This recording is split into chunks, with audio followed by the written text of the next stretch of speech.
Hi, welcome everyone to this year's Emmy Actions writing from our Emmy Lives Salon. We are so excited to have everyone here. Bobby, who you guys will see, or she's on right now, came to us with this idea to have a writers group for those people with ME, and now we've expanded it to long COVID. And we are just so thrilled and excited this is like our second salon we've done. And I know that this writing group has gone beyond just writing. I think it's a support group. It is an uplifting group.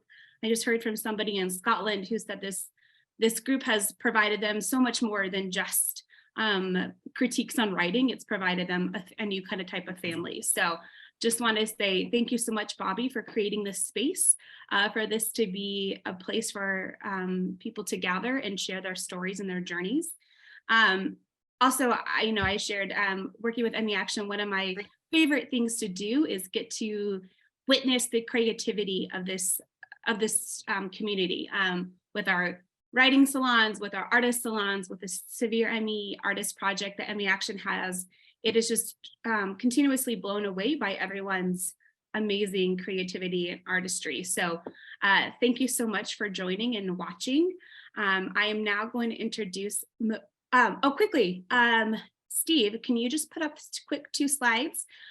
We may have people who've been joining us who don't know about Emmy Action. If maybe you found about the Pella Writers group separately or differently. So just really quickly, a quick overview. Obviously it's on the screen, but Emmy Action is an international organization. I think probably some of you are joining us around the world that works to develop and support a global network of individuals, advocates, local and affinity groups, city and state chapters, and country affiliates. We are people with ME, caregivers, family members, and allies. And our mission is we are building a global movement to fight for recognition, education, research, so that one day all people with ME will have support and access to compassionate and effective care. So, and there's one more quick slide. Again, if you could just mute yourself, that'd be great. Even if you are going to be a presenter, if you can mute yourself until you're on the screen, we appreciate that. And again, if you don't know about what ME is, if you're a family member or someone else who's been asked to join to just hear a person speak, what is ME? It is myalgic encephalomyelitis, and sometimes commonly referred to as ME-CFS, and the CFS stands for chronic fatigue syndrome. It is a chronic complex chronic disease that represents with symptoms in multiple body systems. It's a neurological disease, according to the World Health Organization. It may be genetic, but the disease can be triggered by an infection, which in minority of the patients, which leads to, sadly, what long COVID might be. ME may be severe. 75% of those affected are unable to work, and sadly 25% are homebound or bedridden. And then as ME is a common chronic consequence of viruses, with 10 to 12% of those with serious infections going on to develop this disease. And there's an estimated to 15 to 30 million people living with this disease worldwide. So that is an overview of ME. Obviously, those of you living with it, you can probably speak to more what it looks like on a day-to-day basis, but that is a general overview of ME. So now I am going to, we can quit the slides. Awesome. All right, now I'm going to introduce Monique, who will be the lovely MC for today, and she is a part of the Pella Writers Club, so take it away. Hello, welcome, welcome. I'm so excited to be here and so excited to see so many bright lights on my screen on a very cold, wintry day in Binghamton, New York. I am Monique Simón, and I also have ME. I've had ME for 20 plus years, and I've gone through all of the cycles of being bedridden, housebound, and sometimes feeling quite normal. So I want to welcome you today. And one of the things that we often do in the world, in the ME world, is we often say, I used to be, and I used to. And I want to change that language just a little bit. And I want to say that I am disability retired from 17 years as a professor of literature and communications. And I am a lifelong educator. So I enjoy bringing education to people who wouldn't normally receive certain types of education. And I've won several government grants and worked on several government grants to actually bring material to the multicultural, bilingual, and early childhood world. And one of the things that I wanted to do when I was asked to MC this event was to give you a tool that you can go home with and that you could say to your loved one, your spouse, your former employer, your best friend, you know, take a look at this. Give me 5 minutes of your time. When somebody says to you, can I bring you some flowers? Can I bring you some wine? Can I bring you some water? Says, yes, bring it and give me 5 minutes of your time. And in those 5 minutes, I want you to show them this amazing video. It's a video of a woman who has ME/CFS and who took the time to write something up and to present it on pbs.org. Her brief but spectacular explanation of what ME/CFS is from a very personal standpoint and perspective. And I'm very proud to say that this is Rivka Solomon and that she is a pillow writer, an excellent pillow writer at that. And I've seen a lot of things in my world educating others, but it's rare to find something that does in 4 or 5 minutes what most people can't do in 4 hours. And so if Steve could just call up that video right now, I would, there it is. As we all hope an end to the pandemic is in sight, this past year leaves a spotlight on a disease often overlooked, chronic fatigue syndrome. This week, more than 1,000 people living with chronic illnesses lobbied members of Congress for more support. Now, disability advocate Rivka Solomon offers her brief but spectacular take. Leading up to this interview, I was definitely nervous and anxious, but I've done a lot of public speaking. However, what's tricky about doing these kinds of interviews is that you never know when your brain is just going to fly away and I will not be able to remember what it is I want to say. I won't be able to formulate sentences. When I was 21, 2 of my college roommates and I all got mononucleosis at the same time. They got better in a month or so, and I essentially never got better. After a year of being bedridden, I had a few years of semi-remission, but it didn't last. It all came back with a second infection, pneumonia, and I stayed sick for 3 decades. They called it chronic mono, then chronic Epstein-Barr virus, then chronic fatigue syndrome, and now they call it ME/CFS, myalgic encephalomyelitis chronic fatigue syndrome. Most of us just call it ME. There are up to 2.5 million of us in the US with ME, 24 million around the globe. We have no treatments, no cure, and people can be sick and disabled for decades, often bedridden like me, some unable to care for or feed themselves. 80% of people with ME got it after a viral or bacterial infection like me, and 75% of us are women. I might look vibrant and full of life right now, but what happens is that many of us with ME, all of us with ME, have post-exertional malaise. That's called PEM, and that means that after we do anything that requires any energy output, we will often collapse. We have a disproportionate payback. So after I do this interview with you, I might end up bedridden and unable to move, literally. When you have ME, it affects absolutely every single dimension of your life. Many of us, our families and friends, don't believe that we're actually sick. It is a terribly lonely existence. Right now, there are millions who are getting sick with COVID-19 from the coronavirus, and some are not getting better. They're staying sick with what's called long COVID. Many with long COVID will likely be eligible for an ME diagnosis after 6 months of being sick because they have many of the same symptoms as us. But something truly beautiful has come out of all this. The ME community and long COVID communities are helping each other. It is beautiful to see this. It's like the old timers helping the newbies, but the newbies have much more political clout and are also helping us. One of the problems that we've had as a community is that There's been a faction of the medical establishment that has put forth and propagated the myth that this isn't a real disease, that it's actually a psychological condition. So for example, in the 1980s, Newsweek had a headline on their front, they had a cover on, sorry. As you can see, my brain is beginning to go, right? You can see that happening here.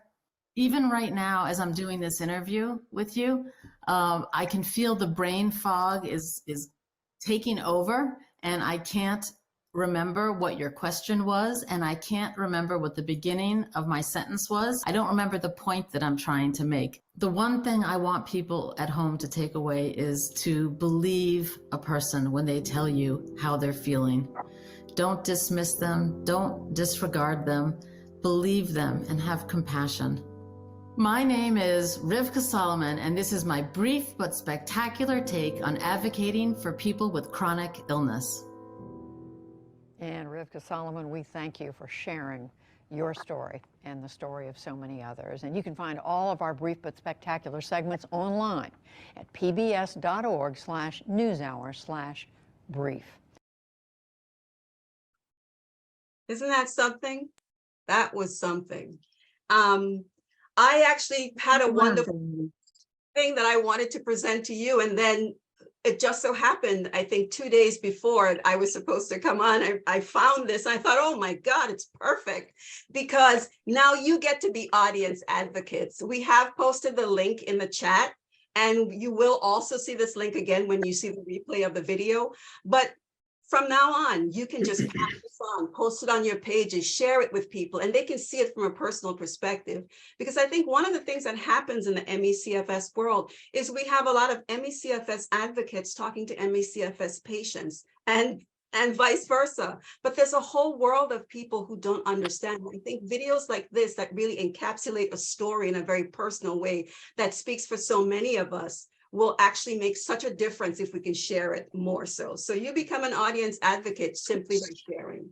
And I just want to thank Rivka again for making this. I know it took a lot for her to do it. And thank you very much. Okay, so enough about ME as an illness, and let's talk about ME from a creative perspective. Like we at Pillow Writers, we talk about ME, we write about ME, but we also try to give you something entertaining, something fun, something that you can relate to.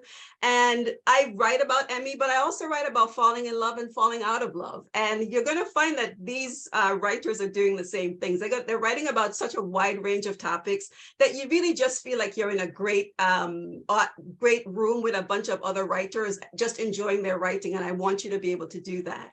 So let's start with me. And I happen to be a bird watcher, and I love watching the birds through my window. And I wrote this on a day when I was experiencing ME, but also wanted to share how I was experiencing the world.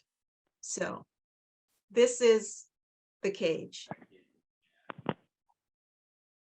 From my cage, I watch the birds through my large picture window. They mate, nest, feed, fly, chirp. Watch me through the big picture window. Watch ME through the big picture window. They live appreciated. Their worth goes unscrutinized. They exist, a part of what is. They are not diminished for a want of purpose, and they are not curious about ME, about me. Yet each year, some young feathered couple nests in my weeping cherry tree. This year, doves, gray mourning doves. I wonder if one day when they fly off and land elsewhere to be watched by some other delighted watcher, if they will, just for me, whisper in the new watcher's dreams. There is a one like you who on her finest days cares for a tree so that it can give a home to a one like me. She knows she might fall ill for this very act, yet she chooses love over ME. On that day, doves will coo, but one will cry. She trims the branches so the weeping becomes a weeping canopy of love.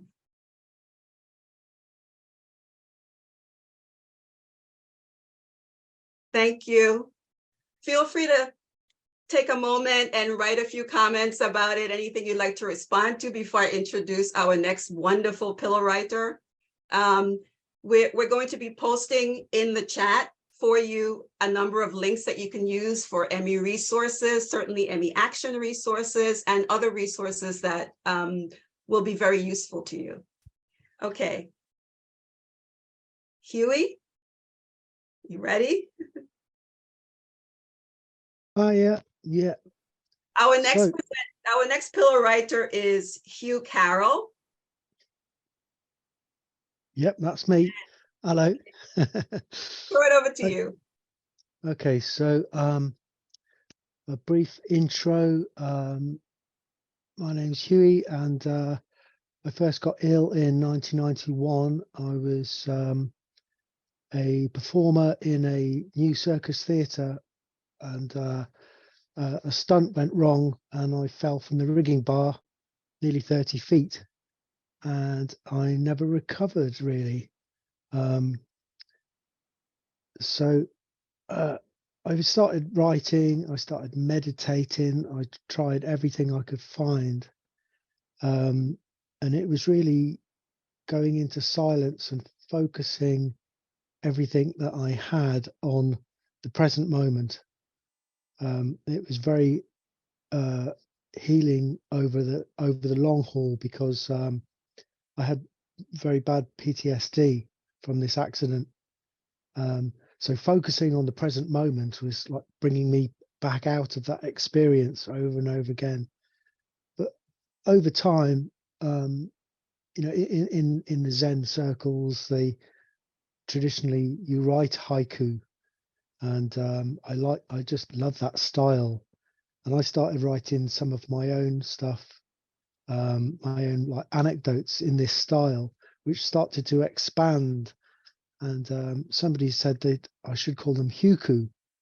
So I was delighted by Huku. I tried to buy HughTube.com to put them on, but somebody had already got HughTube. So I tried Hoogle, but ended up with Hugle. I'll post the link in a minute. Anyway, on a 3-month meditation retreat 2 years ago, I think, I had an awful lot of personal life stories that just demanded that I put them down, and that was part of my process to write. So meditation and writing have become kind of my thing. So here's the first one. It's an anecdote that goes back to just a few years after the accident. Okay. I shall post a link in the chat before I read it. Is that gone in? There you go. Okay, it's called Danny Boy.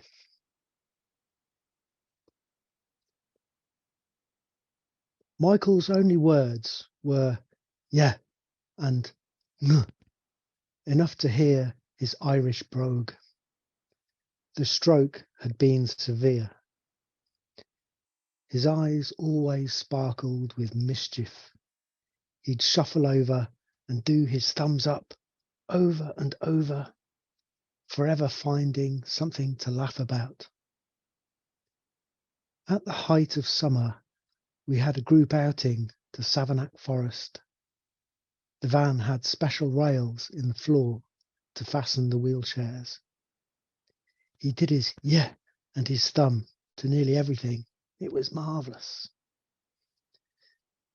We had to stay on the paved path mostly until there was a slope.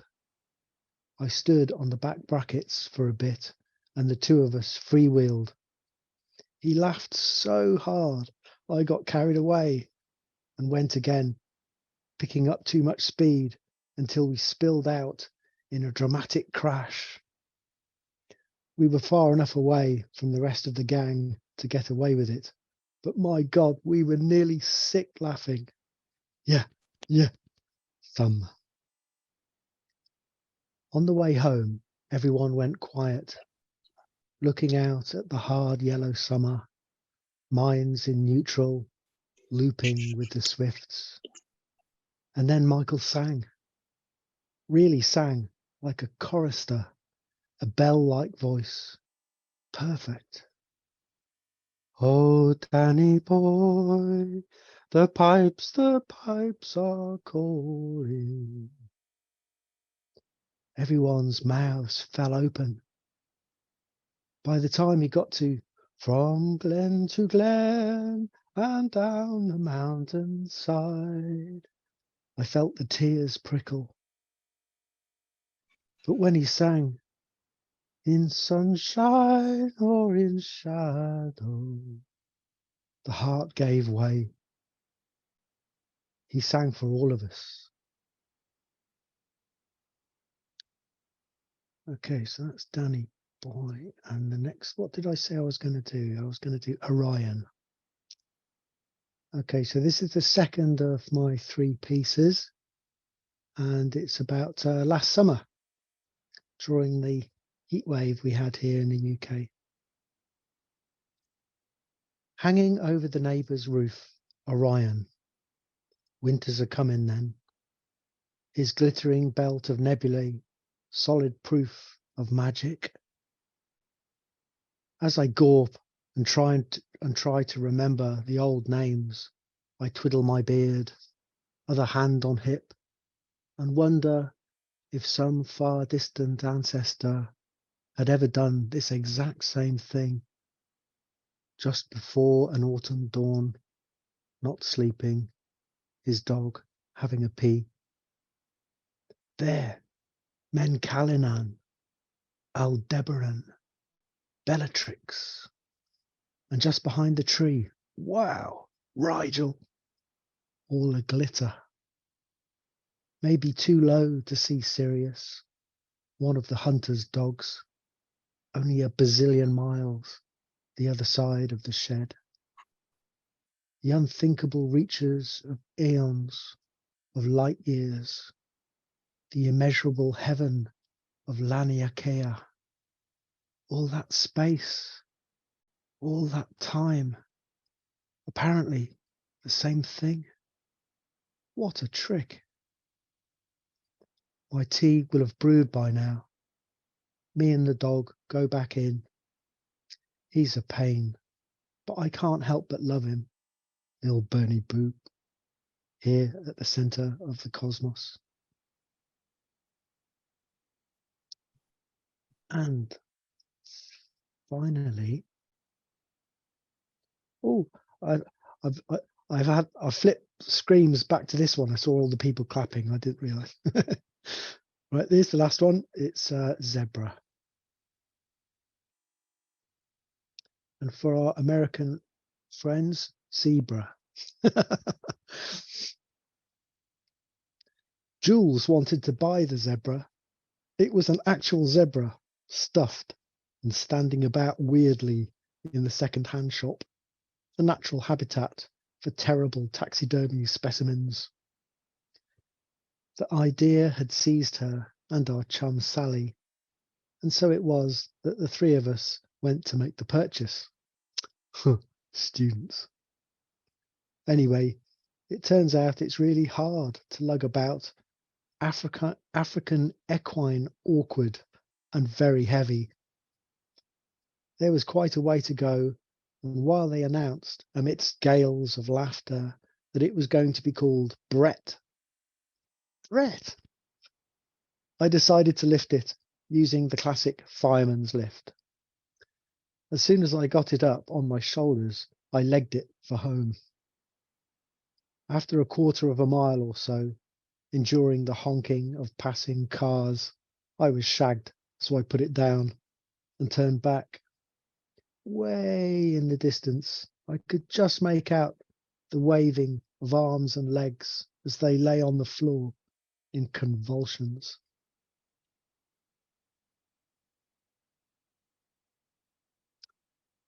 Okay, so that's me. Thanks very much. Thank you so much, Hughie. This is what I look forward to on a weekly basis. I go into a meeting, no matter how weak or tired I might feel. A ton of other people are propped up on their pillows, but we get together and we go to such distant places with such beautiful voices and just such wonderful literature.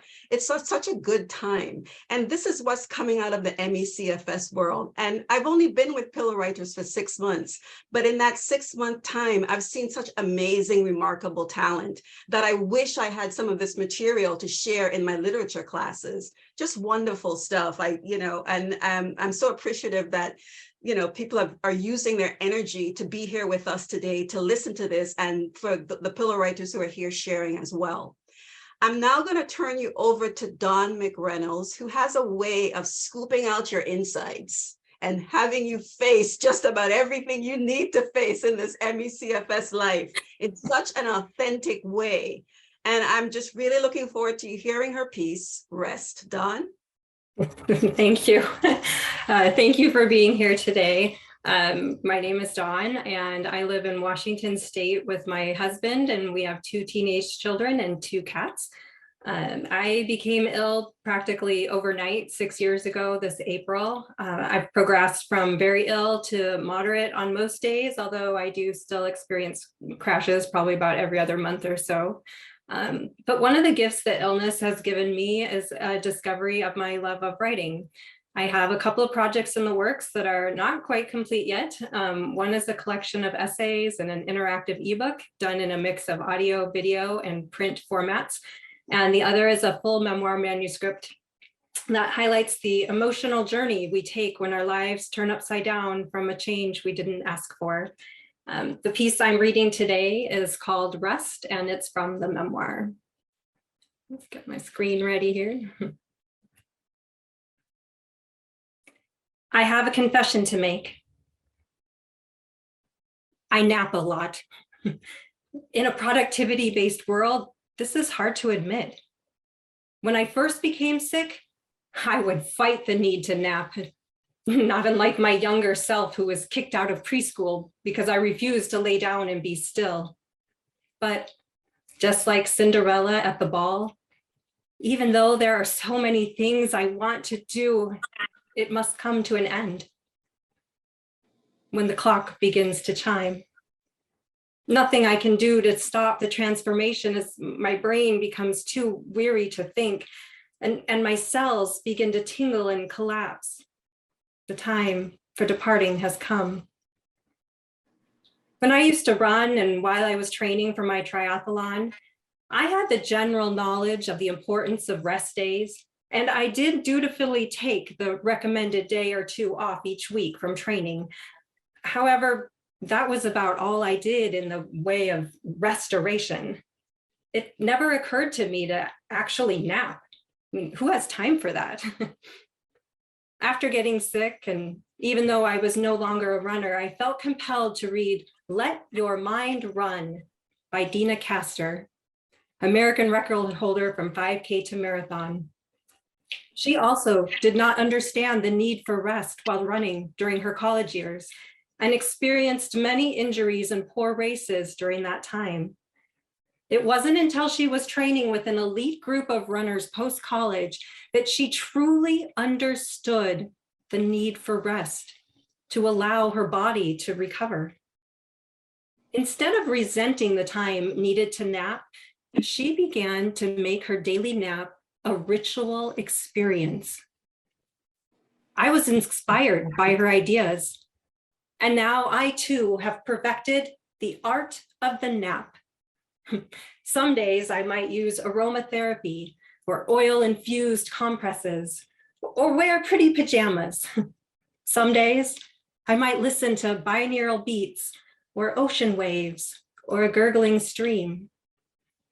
Some days I might flip around and sleep with my head at the foot of the bed because the sun is hitting that corner and I become a cat curled up in a sunbeam. In creating these and other rituals, I've transformed my attitude about naps from that of have to get to. I used to train for personal records and age placements during races. Now I covet a new trophy of restorative rest. I will nap in a bed, in a chair, in my truck, even off to the side of a soccer field in the middle of a tournament. I will take my nap anywhere, for sleep is the currency of kings, and I will beg, borrow, and steal as much of it as I can. I'm learning to claim what I need to best make it through the day, without apology, without feeling less than. Admittedly, sometimes it's hard. Even in my broken state, there are still so many things I want to do.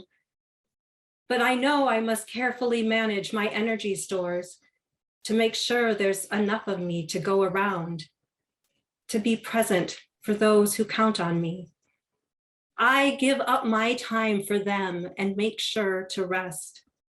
But I also claim it for my own, as sleep is when my body has a chance to heal, recover, and repair. These are my accomplishments no one can see, that will never be acknowledged. But inside, I know I'm living like a champion. Thank you for listening. And if you would like to be updated when my free ebook becomes available, please just DM me your email in the chat. Thank you. Thank you so much, Dawn. Sleep is the currency of kings. I'm looking forward to mine tonight. So thank you so much, Dawn. And again, we will continue to post a variety of things in the chat. So you can link to resources, you can link to the Pillow Writers information, you can link to a number of ME action resources and many other resources that we ourselves have vetted and gone through, because a lot of these sites are so rich with information that you don't know where to click. So we've identified very specific links that you can go directly to get help with the resources that you need. Okay, this is a moment where we're about to take a break and take some questions and have a little discussion. It's only going to be about 10 minutes because I want to respect your time. I know a lot of us are tired and we come to this tired. So, but I really would like us to have a chance to just chat a little bit. So any questions, comments? Anyone? Yes, Rosa, I see you. I'm curious, what is this? Excuse me, what is the structure of when you meet to write? Well, Pillow Writers, we meet on Thursdays. It's obviously you'll have to base it on your time zone. It's 11 o'clock Pacific time, 2 o'clock Eastern time, and 7 o'clock Greenwich Mean Time, like in London and places like that. So based on, and it's open to everyone who has ME/CFS or long COVID. And during our sessions, we're not actually writing. During our sessions, we're actually presenting what we have written. It's a very warm, welcoming group. Very, I felt welcome from day one. Very supportive, you get very good feedback, very good support, and just in general, an understanding of other people who also are going through what you're going through. So we know the effort it takes to write. We also know the passion that you must have for writing to keep doing it. And if I recognize you, Martin, you also write, you write quite a bit. I've read your stuff from The Missing Neighbor, I think it's called. Yes, Yes, I I've read your material. It's wonderful. We'd love to have you. So please, your stuff is wonderful. It sounds wonderful. Thank you. Yeah. And but just very quickly, we've now added a Monday, every other Monday. We just did it this Monday, so we'll be doing it. We're skipping next week and the following Monday. We have another annex where we focus on long form writing. So again, if you just click on the Pillow Writers webpage of the links I will post again, you can see everything that I just said to you, you will see it on that very first page. So you can join us then, Martin. Thank you so much. Rosa, I'm sorry, I skipped over. That's all right. No, it's just my first time on this Zoom meeting. How often does it, do you say it was the second one that you've done like this? This is the second.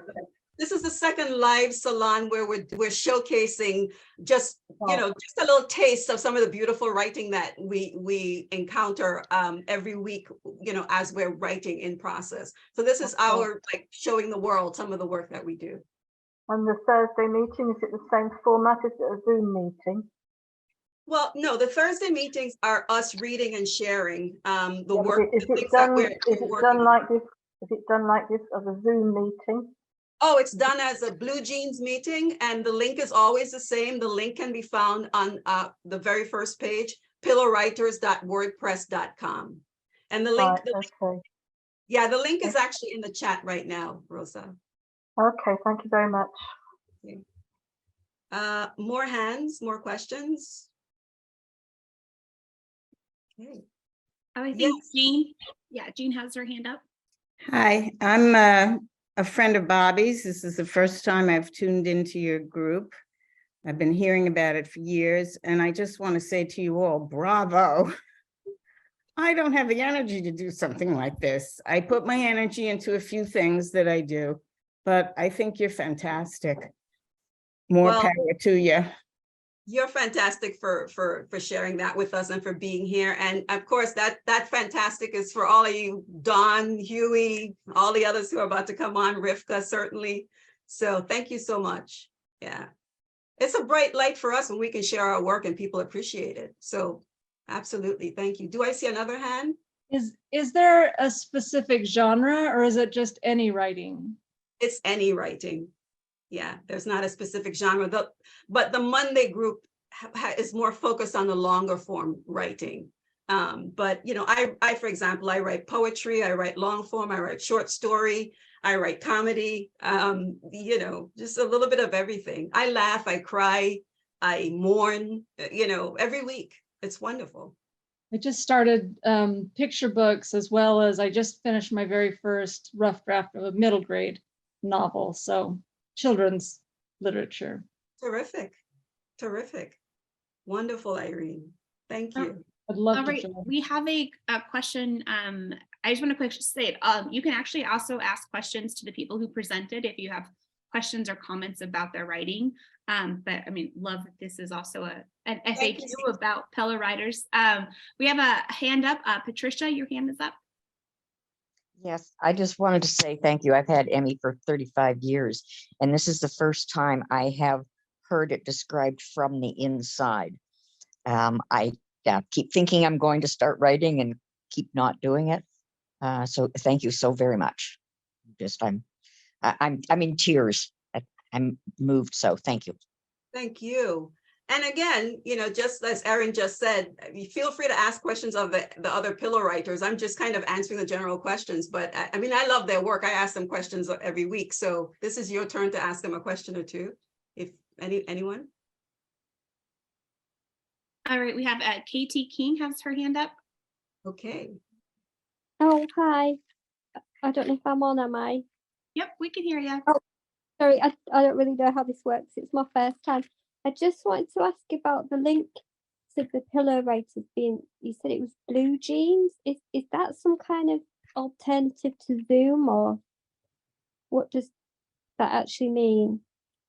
Yes, Blue Jeans is a system, a platform just like Zoom, very similar to Zoom. It's very easy.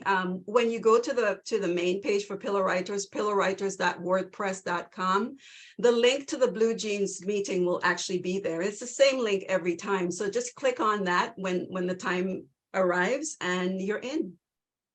Oh, okay. Just wanted to check. I'm not very technical. Yeah, well, this is why the link is there. Just click on it. Yeah. And we'll help you with the rest.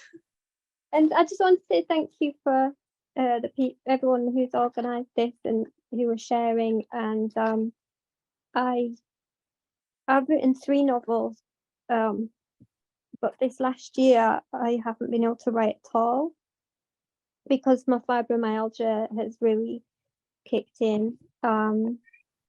So I didn't know whether to join this group because I thought it might make me feel upset, but actually it's actually really comforting. I'm not quite sure why, but yeah, so thank you very much to everyone. Thank you.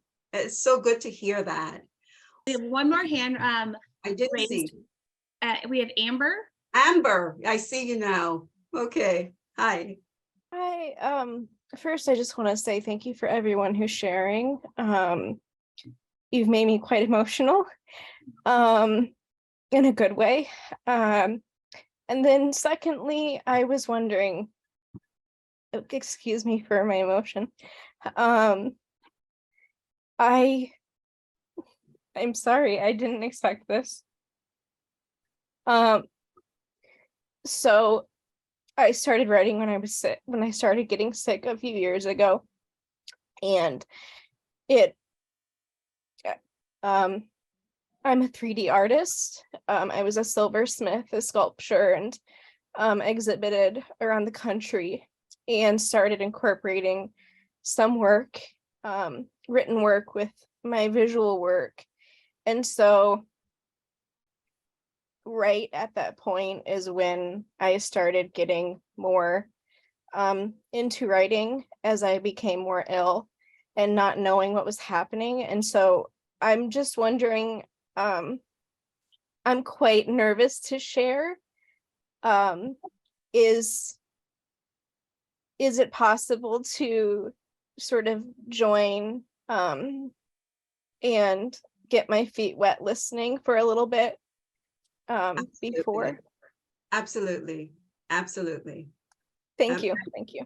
I'm very happy that we were able to reach that part of you, that creative part, because a lot of us find that our creativity just reawakens in these spaces because we see others like ourselves doing the very same thing. So absolutely, Amber. Yeah, yeah. Thank you. Thank you. We're gonna move on. You know, I know we all get tired, and we have a couple more readings to go through very quickly. They're wonderful, and so I wanted to take us back to them. Our next reader, let me just make sure I have my order correct. Our next reader is a young person who I am convinced is a grandparent, you know, as opposed to their actual age, because there's such wisdom that comes from this individual in our meetings. And I'm just so excited to introduce Emrrys Oliver. Sorry about that. Hi, my name is Emrrys. I use they, them pronouns. And although I've had ME for 6 years, I've only been diagnosed for less than 1 year by one of the foremost experts in our country. And I'm the youngest member, as she mentioned, at 17 years old, and my notes are very hard to see. I joined Pillow Writers after the last Salon, so this is so amazing to me, and stayed because of just how welcoming and wonderful everyone is here. I'm a writer with a writing disability, and I do poetry, prose, and I paint as well. And I'm in Canada. I live in Southern Alberta.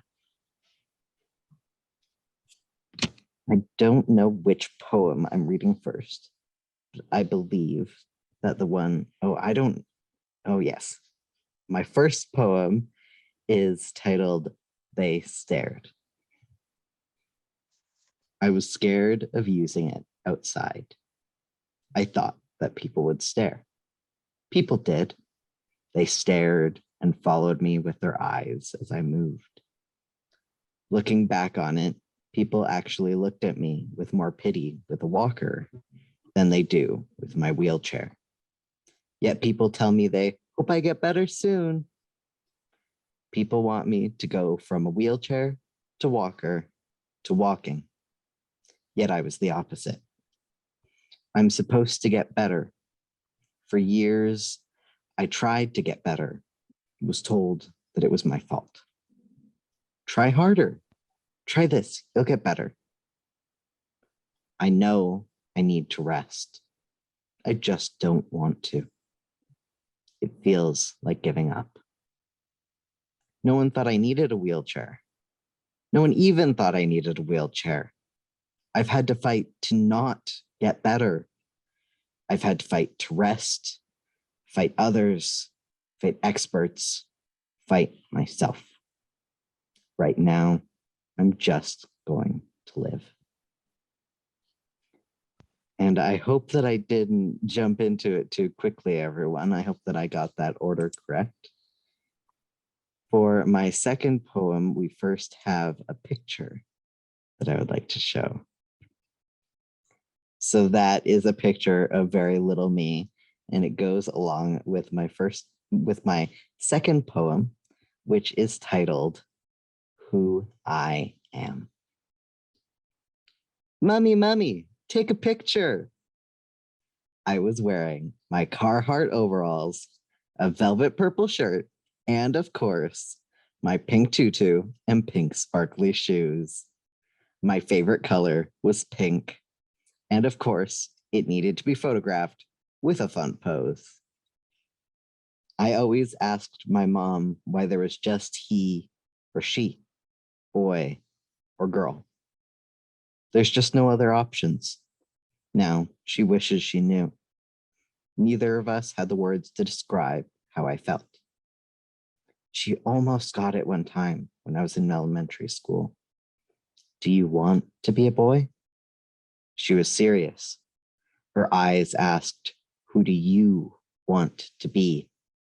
Almost getting what I meant, wanting to understand.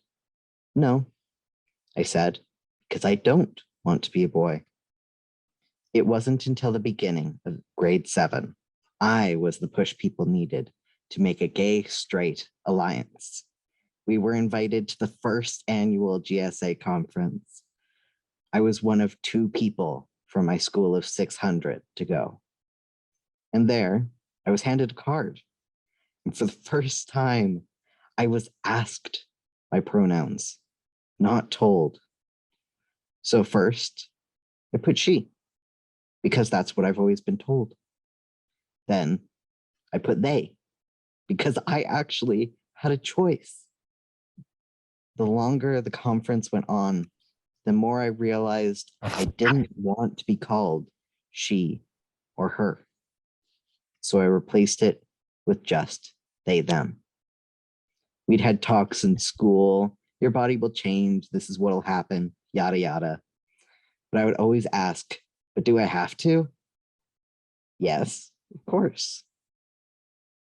I hated my chest, the way people treated me differently. I had stopped liking dresses and pink in grade 3. I didn't want to be a girly girl. Hint, it's because it's girl twice. My gender is complex. I don't need to be dragged down and caged into male or female. I don't feel like either. Since starting testosterone, for the first time, I started to see myself in the mirror. So it's not that I became non-binary. I always was. I just didn't have the words to say who I am. So, who am I? I am Emrrys, and I fought to be me. Thank you so much. That's Emrrys. That's what I'm talking about on a weekly basis. You know, this kid makes me put my pen down sometimes, you know, so this is just a wonderful, you know, so please share, you know, let them know exactly what you're feeling, what you're thinking, and how well you're responding to this beautiful work. The next person that we have is Bernadette. I don't see you. Bernadette Smyth. Bobby, is Bernadette here? Yeah, I'm here. I'm here. Oh, lovely, lovely, lovely. Bernadette also brings a lovely international flavor for me to the table. And I am always looking forward to her reads. So Bernadette, introduce yourself and read your work. Thanks, Monique. Hi, everyone. I'm Bernie, and I'm joining you from Ireland. And I'm delighted to be here this evening. It's evening with me. I know it's morning with some of you. Well, just a little bit about me. I got ME in 1997. It was glandular fever, like Rivka was glandular fever that started off my illness. I was a student at the time, finishing my studies. And like Dawn, I think Dawn said that one of the things Emmy, I mean, it takes so much away, but for me personally, it gave me writing because I didn't really write before I had Emmy. It sort of forced me to do something different. And I mean, I don't write about my Emmy. I know some people here find it sort of maybe therapeutic to write about the Emmy, or for me, I'd write about anything else. It's like an escape. Writing is just an escape because I can make up characters and worlds, and nobody ever has Emmy in it. Everyone's always healthy and doing. I suppose I'm sort of living my life through it in a way. Anyway, I've been with Pillow Writers since October, so I'm quite new to the group, and it's been an absolute lifeline for me. I mean, it's just great to be among other writers and people who have a shared passion for writing, for the spoken word, the written word, just words in general, and creativity. And what I especially like about it is the fact that I don't have to leave the house. I can participate in all of these meetings and meet all of these great, interesting people and be totally stimulated and motivated. And I don't have to leave my own sitting room.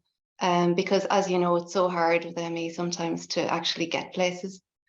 So anyway, that's about me, and I write short stories, and I'm going to read an extract from a short story that I wrote. It's called Unexplained Phenomena, and it's about a boy who he doesn't really fit in at school.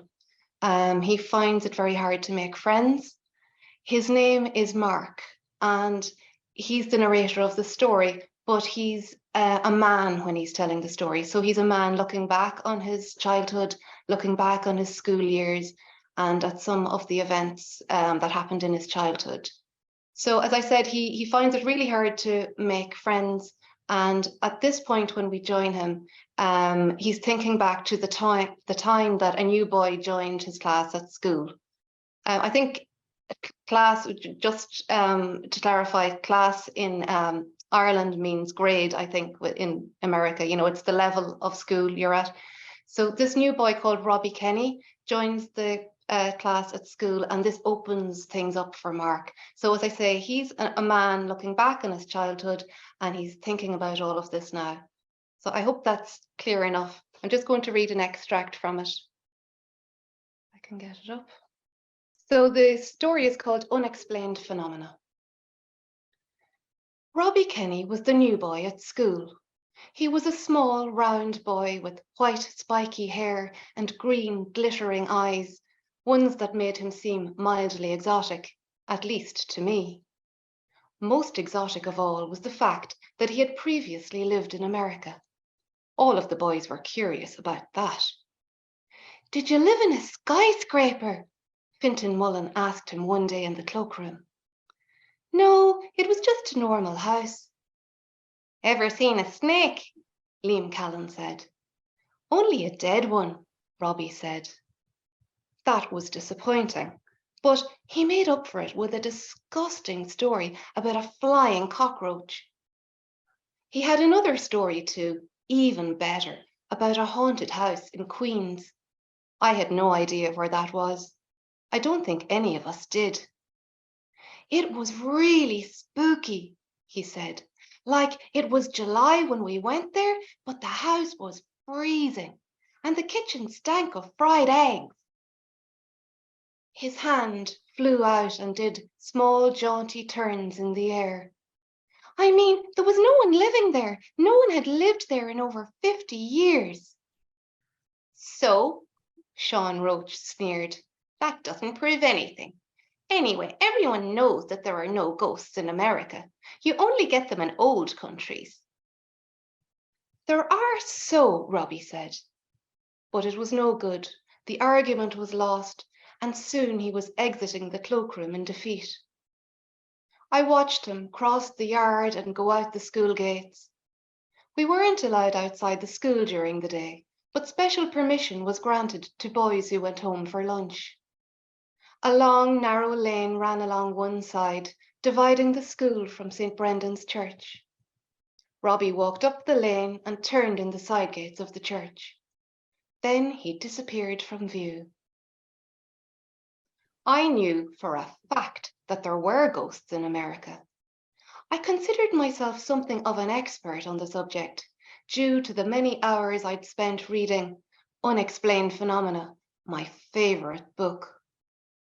That was a thrilling and often terrifying read through what its blurb called the world's most blood-curdling paranormal events. There was a story in it about two nuns who had spontaneously combusted in bed. Who combusted first? I wondered. The holiest one, probably. Or did only one nun combust, but then ignite the other? A large black and white picture of the scene overlooked the story. It was of such poor quality, of so many blobs and grains as to be practically unintelligible. That didn't stop it from being creepy, just the reverse. It worked on me in much the same way that the stippled ceiling in my bedroom did at night, offering up scary faces for my dreams. In the case of the photograph, it was a foot that I saw, scorched free of its leg and standing incongruously in a leather sandal.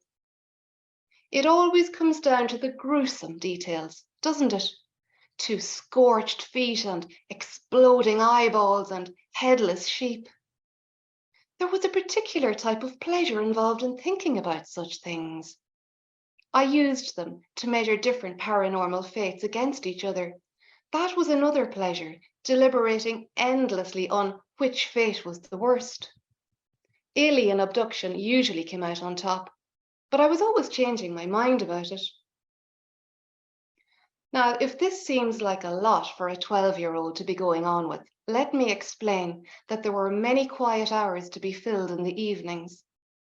We had no television, and my father wasn't the kind of man who believed in heating a whole house, which left us in the kitchen every evening, deep in the trapped smells of our dinner and in the minutiae of one another's company, in newspaper rattling and armchair shuffling and sniffing and scratching. This on top of clock ticking and fridge humming and the random farts of the range. Unexplained Phenomena was my way through these slow, humble scenes. It was life-affirming somehow to think that a man might be sucked up onto a spaceship on his way back from a fishing trip, or that he could be plucked out of his armchair by some great malevolent force and sent wheeling out onto his porch. I'm not trying to give the impression that my childhood was somehow repressive. I'm not trying to give any particular impression at all. I just want to remember things right, that's all. Thank you. I'm going to go back. Just wonderful. Don't you just want to curl up and listen to this? This is as good as any audiobook. You know, I just want to thank you so much, Bernadette. But this is the kind of thing that we experience weekly. And this is the kind of thing that I see coming out of the MECFS world, just remarkable talents. We are anything but lazy people, just so determined to put our gifts into the world, despite the exhaustion that we experience on a regular basis. You know, we're getting very close to the end, just so you know, and we're going to wrap up with one last piece by me, very different from my first piece on the bird, and it's called Clean Linens. It's something that we all can relate to when things finally come to an end. I've tried Tide, All, and Arm & Hammer, but nothing's been washing out these leaving me blues. The sheets are 800 thread count, solid Egyptian cotton, but the fiber's gone to pieces of memories, rinse free of your touch. Mama always said you gotta change sheets regular, wash them good and long in hot water, on account of those skin-eating things. But now all I got is this tumbling debt song spinning circles around my fresh dried eyes. What? No, Ma. He's working late. So late the clock's long broke. I'm sorry. Something's in me. Ma's losing memories and the pups peed on the rug. I got nothing but reminiscing and my feet in your oversized house shoes. But I'ma hang on to these first sheets we sullied, though they're ruined now with the smell of lavender.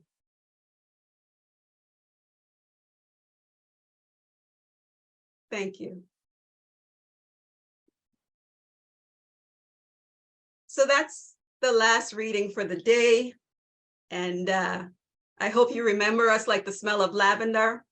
And we're going to take a few more moments, another 10 minutes to open up the floor to some questions. Please ask your questions of the writers and feel free to share any comments. Here we go. Manuela, we missed you last time. Please. Yeah, thank you. So hi, everyone. I am Manuela, and I am from Colombia. So I just wanted to say hi from Colombia, and I just wanted to say that this is an incredible space. I have ME since I was 35 years old. Now I am 42. And last year I got a COVID, and I just got bedridden and housebound. So this has been just amazing, just to know all of you. And I just wanted to thank you, all the writers too. So thank you. I hope I will see you tomorrow. Thank you. Hope we see you too.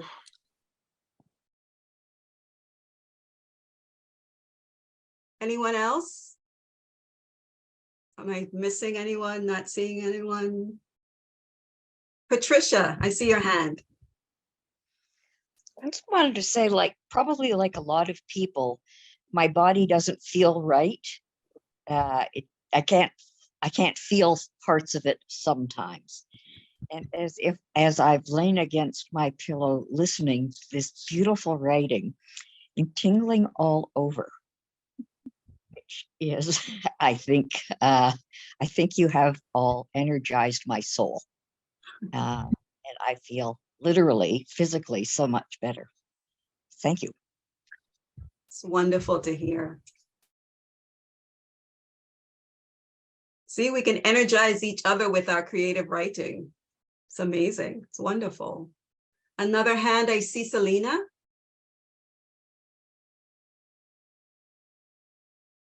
Selena, you're still on mute.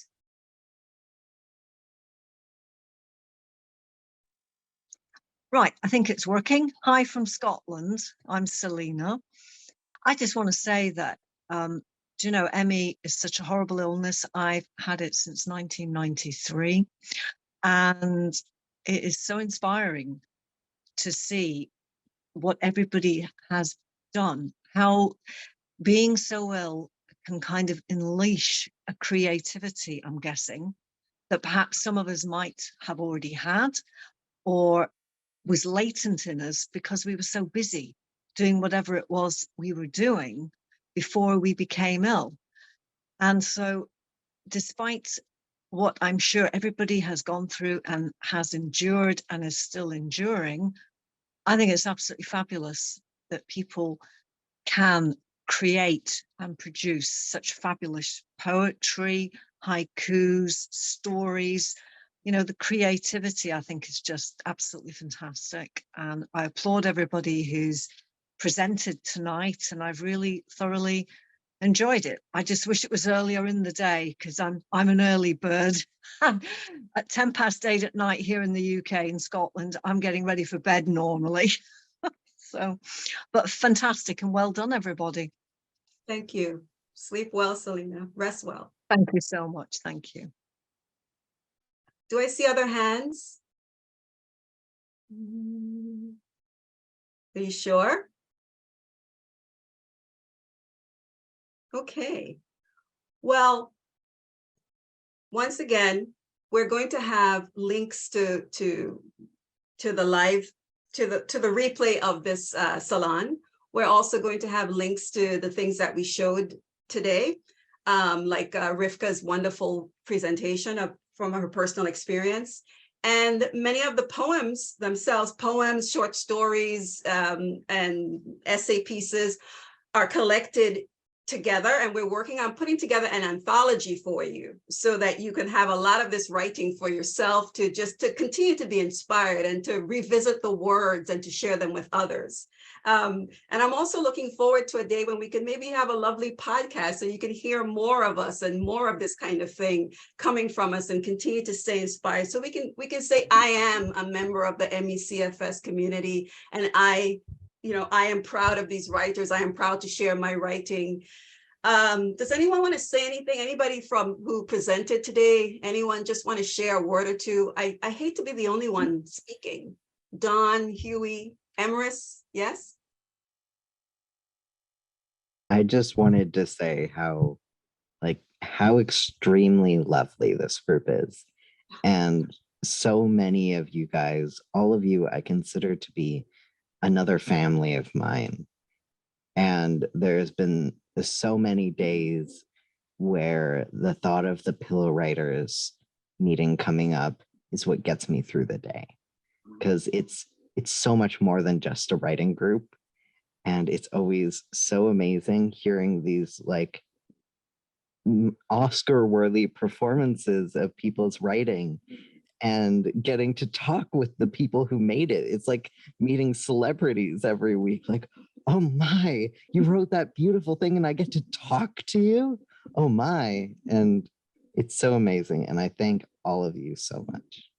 Thank you. Yeah, I'd like to say, all of these worlds that we carry inside ourselves, whether they find a creative outlet or not, we all have these worlds in us, and writing and sharing them is the completion of that process, of a writing process for me. So having the opportunity to get what's inside outside and to get any kind of feedback at all, it's like punctures that bubble of that isolation bubble. So it's great for me to have that opportunity, and I thank you all for it. And we'll do thank yous, but Monique, you've been great. Thank Yeah, you so you've much. emceed very, very well. I appreciate that. Bobby and Rivka putting it together and being behind it. It's very impressive. I wanna go on record as thanking you for all that. So yeah, any feedback you got, you can go to the Facebook page. There's the WordPress site, all the links in the chat. A few people are talking about the chat. You can actually save the chat to a text file, and then you can look through it in case you didn't know that. 3 little dots down in the bottom right will allow you to save it. Thank Brilliant. you so much for Thanks, that, everyone. Huey. Yeah, most of us don't know that. So thank you so much for that. And I just want to take a quick moment. I mean, I would be remiss if I didn't introduce Bobby Asubel, whose name I can't say very well, but she facilitates us every week and she pushes us every week, and I'm mad at her every week and I'm in love with her every week for doing it. So I wanted to introduce Bobby Asubel, who facilitates, and she is the mother of Rivka Solomon. And if it weren't for their wonderful ideas, we wouldn't be here. And the amazing support of Linda Wave, who sits quietly in the background and just, helps to make the magic happen. Thank you all so much. And thank you, Emmy Action, for hosting us. What would we do without you? Okay. Anyone else before we wrap up? Erin? I think Patricia had a question. Patricia? Oh, okay, Patricia. I just want to say I'm excited to see some of these works published, but I know, although everybody has low energy, having an audio version, be it just audio or audio and video, I think would be extremely moving. Thank you. Thank you, Patricia. It's one of the things we're hoping to work on. And my piece, Clean Linens, actually is a number of the pieces that I will share on our website in the upcoming months. They've already been published elsewhere. So it's just a matter of releasing the rights from the other places so that they can now live on Pillow Writers forever in one place. So. Okay. I'll just say a quick thing. Yeah, this is Dawn, and I just wanted to encourage everyone who's on the fence about joining or just coming to our meeting, whether it's tomorrow or next week. You know, I had not done any writing until I got sick, as I said, and it's really a great group. You can really be in any stage of the writing process or writing abilities. We have people who are just starting, people who have been writing for a very long time. And even within the group sometimes, and I put this in the chat, but in case you didn't see it, you know, sometimes we bring something that we think is complete and then we find out it isn't. Sometimes we bring things that we know is not complete because we're stuck. And so we get help from everybody's feedback, and it's really a great place. It's a very safe space. So have no fears, and, you know, start sharing your creativity, or at least joining us until you feel ready to. Thank you, Dawn. Bobby? You're still on mute. That's it. I just wanted to say I'm looking forward very much that we're having an anthology. I just think that's amazing. And there are, 20 participants who've written for the anthology. I don't know if Anne is here. So we have, I mean, today there were about 5 participants, but last year, there were a different 5. And it's just very beautiful to experience the depth and interest and variety. And I hope that the anthology will be available free for everybody with ME. And wow, I'm looking forward to it. A little bit of pressure there. Well, we're making it happen. We're making it happen. Oh, wow. I feel really good. You know, instead of being exhausted, I feel like a little jazz. Thank you, everybody, for just being such a bright light, you know, and for receiving our work so well. Thank you so much. Thank you, Monique. Yes, thank you so much, everyone, for joining. Thankfully, we get a couple more minutes back in our day, and we just really appreciate it. We know it can take a lot to log into a Zoom and be present, so we really appreciate you guys joining. And as I said at the very beginning, so thankful for Bobby to coming to ME Action with this idea. You know, when she first started, she was like, I don't know how many people are going to join, or and now it has grown to this wonderful thing with their own website and anthology, and as we've heard, its own little family that it's become. So thankful for Bobby for doing all this. Monique, thank you so much for stepping up to MC it. You were absolutely wonderful and great. And to all of the presenters today, thank you. Thank you. Your words are so profound. And it's, as someone said, it's so great to hear about ME from the inside. I thought that was such a profound way of describing what this is. And so thank you all for joining. I'm going to now turn off the recording, but yes, again, thank you all so much for this.